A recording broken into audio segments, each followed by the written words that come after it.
Morning everyone, मैं रोहित कुमार आज आप लोगों के साथ सैटेलाइट कम्युनिकेशन टॉपिक का पार्ट 2 डिस्कस करने जा रहा हूं। पार्ट 1 में हमने देखा कि सैटेलाइट क्या होता है, उसको बहुत सारे बेसिस पे कैटेगराइज किया गया। फिर हमने देखा कि सैटेलाइट का ज़रूरत क्यों आ पड़ा, और अंत में हमने देखा सैटेलाइट का काम क्या होता है, वो कम्युनिकेट कैसे करता है। तो अगर किसी ने पार्ट 1 को स्किप किया तो देख लीजिए। अब हम लोग पार्ट 2 डिस्कस करेंगे। तो चलिए शुरू करते हैं सैटेलाइट कम्युनिकेशन का पार्ट 2। पार्ट 2 का सबसे पहले हम डिस्कस करेंगे केपलर्स लॉ को।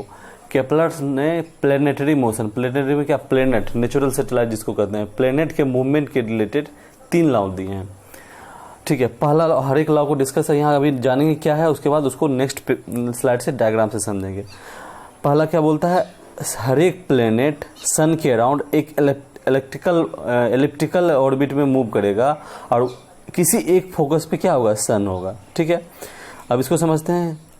ये देखिए, ये पहला बता रहा है कि हर एक ऑर्बिट का क्या होगा, इलिप्स होगा। ये इलिप्स में प्लेनेट मूव करेगा, चाहे ये हो जाए यहाँ प्लेनेट हो यहाँ हो, डिस्टेंस मैटर नहीं करता, वो एलिप्टिकल ऑर्बिट में मूव करेगा।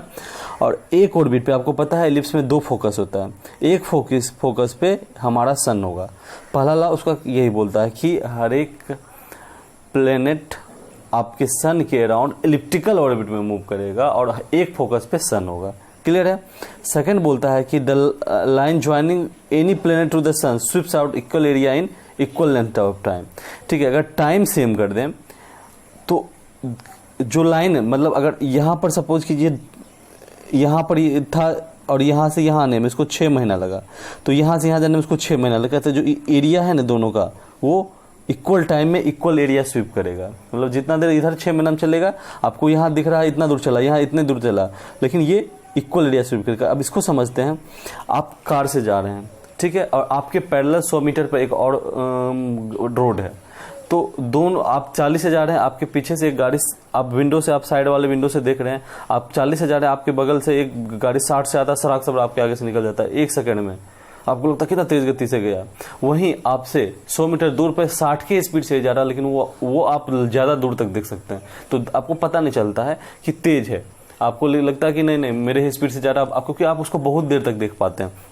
वही बात यहाँ पर है कि जब ये सन यहाँ है तो ये नज़दीक वाला पोर्शन है, तो यहाँ क्या है, बहुत जल्दी यहाँ से यहाँ आ जाएगा, क्योंकि जैसे कार में आप नज़दीक के सराक समझ निकल जाता है आपके पास से, और वहीं अगर ये 100 मीटर दूर का रोड है और यहाँ गाड़ी आपका चल रहा है, तो आपको लगेगा इतने मूवमेंट किया, सेम स्पीड से मूव में कर रहा है, लेकिन यहाँ आपको लग रहा है कि इतना दूर चला गया। चाहे आप राउंड में सोचिए, जो आपके नज़दीक, आप खुद इमेजिन कीजिए, आंख बंद करके, कोई चीज़ हम मेरे स्पीड से आया और 1 मिनट में यहाँ चला गया, आंख के आगे से गुर गया एकदम नज़दीक से, और वहीं आप दूर से दूर देखिए तो आपको लगा 1 मिनट में तो हल्का हिला है।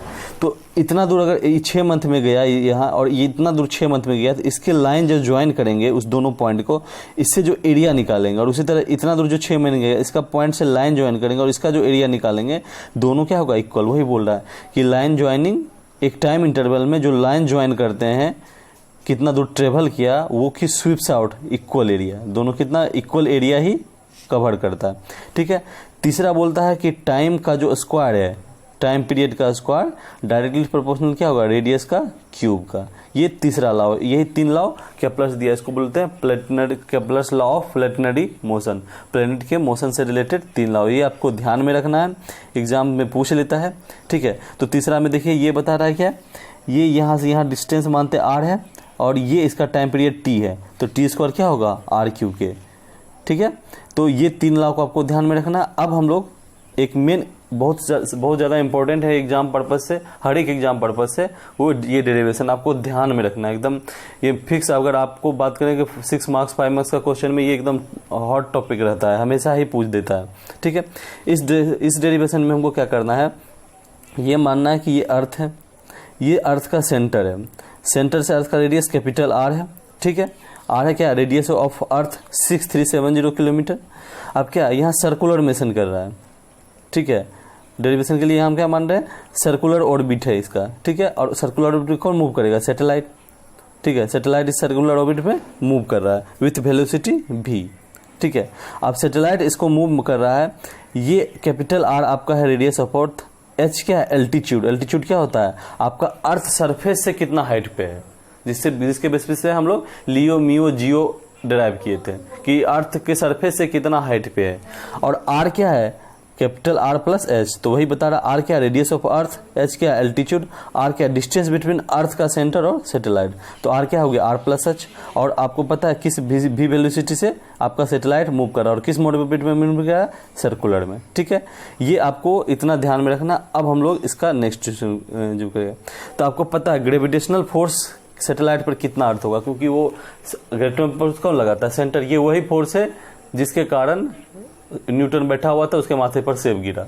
ठीक है, कौन सा फोर्स था, ग्रेविटेशन। वो वहीं बैठ के सोचा क्या कि सेब नीचे क्यों गिरा, ऊपर क्यों नहीं गिरा, क्यों, क्योंकि अर्थ का सेंटर उस पर ग्रेविटेशनल फोर्स लगाता है। ठीक है, तो यही ग्रेविटेशनल, उसका वैल्यू होता है Gmm/r²। जी है ग्रेविटेशनल कांस्टेंट जिसका वैल्यू होता है फिक्स है 6.67 इंटू 10⁻11 न्यूटन मीटर स्क्वायर पर kg स्क्वायर। इसका यूनिट ध्यान रखना है। m है मास ऑफ अर्थ जो होता है 5.98 इंटू 10⁻24 kg। स्मॉल m है सैटेलाइट का मास। r क्या है, r का हमको आपको पता है, कौन लगा रहा है इस पे फोर्स, सेंटर ऑफ अर्थ। तो r क्या हो जाएगा, सैटेलाइट से लेकर सेंटर ऑफ अर्थ का डिस्टेंस। ठीक है, तो Gmm/r², ये हुआ ग्रेविटेशनल फोर्स। अब हम आगे बढ़ते हैं। आप लोग मेला गए होंगे बचपन में या अब भी जाते होंगे, उसमें मौत का कुआं का खेल देखे होंगे कि बाइक एक कुआं में सर्कुलर डायरेक्शन में बहुत तेज से चलाता है। बहुत तेज क्यों चलाता है, अगर वो धीरे चलाएगा तो वो गिर जाएगा, तुरंत गिर जाएगा। अगर उसको थोड़ा सा चलाते रहते सोचा कि थोड़ा लूज हो जाते हैं, वो गिर जाएगा नीचे, क्योंकि फिर ग्रेविटेशनल फोर्स उसको खींच लेगा नीचे के लिए, वो क्योंकि वो रेडियल डायरेक्शन में मूव कर रहा है, उसको तुरंत खींच लेगा। लेकिन वो स्पीड में चलता है तो वो गिरता नहीं है, राउंड राउंड राउंड राउंड लेता रहता है। क्यों, क्योंकि वो जो ग्रेविटेशनल फोर्स उसको खींच रहा है वो अपना वेलोसिटी से उसको काउंटर अटैक कर रहा है ताकि उसको खींच नहीं पाए। सेम बात यहाँ भी है कि ग्रेविटेशनल फोर्स हमको जो अर्थ लगा रहा है Fg=Gmm/r², तो अब उस Gmm/r² का फोर्स को काउंटर अटैक करना है कि हमारा सैटेलाइट अर्थ की तरफ नहीं गिर जाए, फिर तो कोई दिन ऑर्बिट में प्लेस करने का फायदा नहीं हुआ। तो वो कैसे करेगा, तो वो करेगा कैसे कि वो भी ग्राउंड राउंड घूमेगा विथ ए वेलोसिटी। तो वो जो फोर्स एक्वायर करेगा घूम के, वो उसको कहते हैं सेंट्रीफ्यूगल फोर्स। तो वो जिस तरह मौत का कुआं में आपको अप्लाई हो रहा है, तो वो फोर्स इतना अप्लाई होना चाहिए कि कम से कम जितना Fg है जो हमारा ग्रेविटेशनल फोर्स है और वो सेंट्रीफ्यूगल फोर्स दोनों बराबर हो जाए। तो वही बोल रहा है कि to overcome gravitational force satellites rotates around earth with velocity v। ठीक है, और उसके कारण सेंट्रीफ्यूगल से बोलता है और उसका वैल्यू होता है mc=mv²/r, mass into velocity square अब by radius from satellite to centre of earth. ठीक है, ये फॉर्मूला होता है। तो अब क्या है, नहीं गिरे इसके लिए क्या कंडीशन होगा, दोनों इक्वल होगा। Fc=Fg, centrifugal force equal to gravitational force. दोनों आपको पता है mv² = Gmm/r²। यहाँ से r से r कटे तो हमको क्या मिला, v²/Gmm/r। ठीक है, और यहाँ से m से m काटे तो v² वाला क्या मिलेगा, Gm/r। ठीक है, वही हमको मिला। v = क्या मिला, √Gm/r। अब v क्या है, इनवर्सली प्रोपोर्शनल टू 1/√r। तो आप देख सकते हैं जो वेलोसिटी है वो इंडिपेंडेंट है किसके से, मास ऑफ सैटेलाइट का यहाँ है, मास ऑफ अर्थ है, ग्रेविटेशनल तो कांस्टेंट है, r है distance between centre of earth and satellite.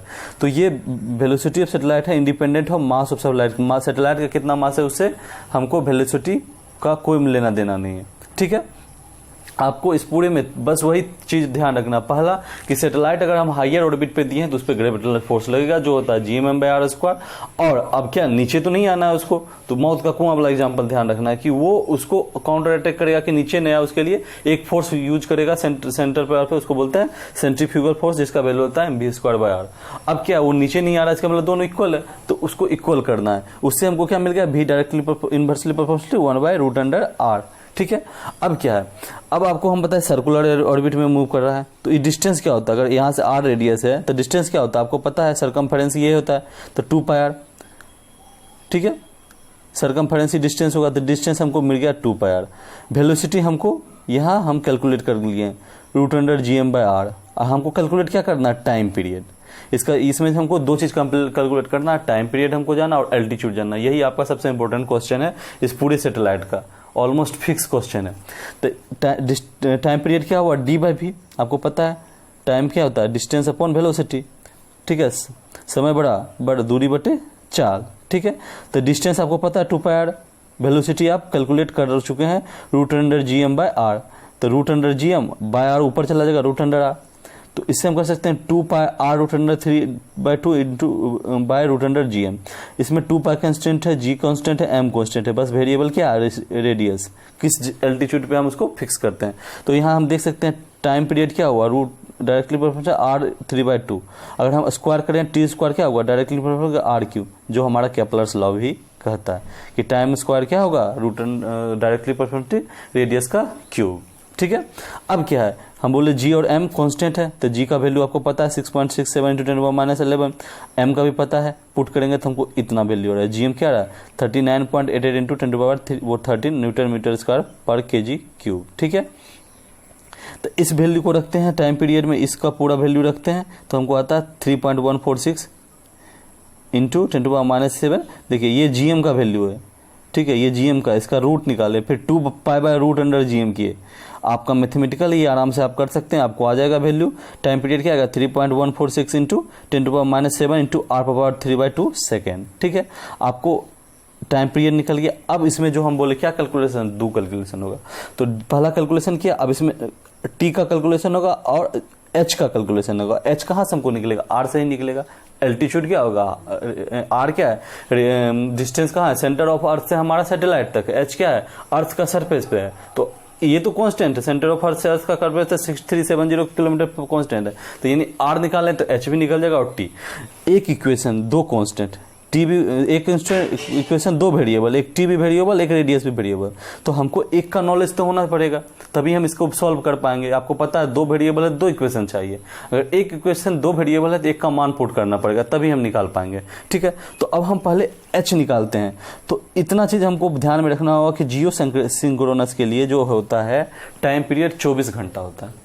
तो ये जब रखते हैं तो 24 घंटा क्या हुआ, टी हमको पता चल गया 24 घंटा है, तो क्या हुआ 24 गुना 60 गुना 60। जब आपसे पूछेगा कि हमको कैलकुलेशन फॉर एल्टीट्यूड, तो आपको ये बोलना पड़ेगा एल्टीट्यूड के लिए क्या होता है, वी नो जियो सिंक्रोनस के लिए टाइम पीरियड क्या होता है 24 आवर।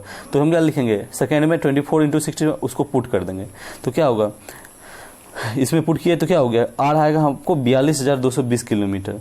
आर प्लस एच क्या आएगा, आपको पता आर क्या है, आर प्लस एच। आर क्या है, रेडियस ऑफ अर्थ, एच क्या है, एल्टीट्यूड। इन दोनों को मिला के सेंटर ऑफ अर्थ सैटेलाइट का डिफरेंस है, और हमको एल्टीट्यूड निकालना कितना पे हम सैटेलाइट को ऑर्बिट में प्लेस कर रहे हैं। तो इसको जब वैल्यू पुट करिएगा तो एच आता है इतना, जो नियरली होता है 36,000 किलोमीटर। तो ये आपको ध्यान रखना है, एल्टीट्यूड क्या होता है 36,000 किलोमीटर। नियरली इसलिए हम ले रहे हैं क्योंकि हम अर्थ का एग्जैक्ट रेडियस भी नहीं लिए हैं, तो कुछ कुछ जो चेंज लिए हैं उसके कारण हमको इतना आ रहा है। और हमारा जो एच का एल्टीट्यूड का जो एग्जैक्ट आएगा हमको जो इतना आ रहा है 36,000 किलोमीटर। और टी भी हमारा 24 आवर एग्जैक्ट नहीं होता है, ठीक है। तो इस कारण से भी हमको नियरली आ रहा है, और लेकिन हमको पता के ध्यान क्या रखना है, एल्टीट्यूड जो होता है 36,000 किलोमीटर होता है, ठीक है। हम जानेंगे आगे की टाइम पीरियड एग्जैक्ट क्या होता है, ठीक है। अब हमको क्या है, हम जान गए। अगर हमसे आपसे क्वेश्चन पूछा कि कैलकुलेट करिए जियो सिंक्रोनस के एल्टीट्यूड क्या होता है, तो टाइम पीरियड पूछती है। अब अगर पूछता है कि calculation for time period, sorry ओडी छूट गया है, टाइम पीरियड के लिए कैलकुलेट कीजिए, तो हम क्या रखेंगे कि हमको पता है एच क्या होता है 36,000 किलोमीटर, ठीक है। तो दोनों पूछेगा तो एक बार ये वैल्यू रखेंगे, टाइम पीरियड पता है, जिस तरह से ये किया हुआ उस तरह से करेंगे। अगर एक पूछता है तो दूसरा का वैल्यू पुट कर देंगे। एच क्या होगा 36,000 किलोमीटर, आर आपको पता है तो हमसे इससे आर निकल गया। टी इजकल टू ये होता है फॉर्मूला, इसमें आर का वैल्यू रख दिया तो आपको टी आएगा 24 आवर, क्योंकि उसी का उल्टा कर रहे हैं तो इतना आना ही है। तो टाइम पीरियड हमको 24 आवर आता है, ठीक है। लेकिन अगर सपोज आप ऑब्जेक्टिव बना रहे हैं, आपसे एक जगह लिखा हुआ time period of Jio synchronous रहा 24 आवर, 23 आवर, 22 आवर, 26 आवर, तो 24 मारिए। लेकिन रहा 24 आवर और एक दूसरा ऑप्शन रहा 23 आवर 59 मिनट 6 सेकंड, तो आपको क्या मारना है 23 आवर 59 मिनट 6 सेकंड। एग्जैक्ट जो टाइम पीरियड होता है वो होता है 23 आवर 59 मिनट 6 सेकंड। इसीलिए इसी सब का डिफरेंस के कारण हमको क्या है, एग्जैक्ट वैल्यू यहाँ नहीं आ रहा था, क्योंकि हम 24 आवर मान के चल रहे थे, ठीक है। ये आपका पूरा है, ये डेरिवेशन आपको बहुत ज़्यादा इंपॉर्टेंट है। तो आपको इस डेरिवेशन में 3-4 चीज़ पूरा ध्यान रखना है। पहला कि हमारा जो सैटेलाइट हम जब प्लेस करते हैं उस पर ग्रेविटेशनल फोर्स लगेगा। दूसरा हमको ध्यान रखना है कि उसको काउंटर अटैक के लिए सेंट्रीफ्यूगल फोर्स लगेगा सैटेलाइट अर्थ पे, अर्थ उस पर ग्रेविटेशन लगेगा, सैटेलाइट उस पर क्या लगेगा, सेंट्रीफ्यूगल फोर्स लगेगा। उससे दोनों का उसको बराबर करेंगे, उससे हमको इक्वेशन मिलेगा। और जब हम टाइम पीरियड निकालेंगे तो एल्टीट्यूड का वैल्यू रखेंगे जो होता है 36,000 किलोमीटर, और जब एल्टीट्यूड निकालेंगे तो उस इक्वेशन में टाइम पीरियड का वैल्यू रख देंगे, ठीक है। आई थिंक आपको पूरा ये वीडियो अच्छे से क्लियर होगा। फिर भी अगर किसी को डाउट हो तो आप कमेंट बॉक्स में अपना डाउट पूछकर क्लियर कर सकते हैं। That's all for today. Thank you for watching. Keep healthy, keep safe, keep learning. Thank you, bye bye.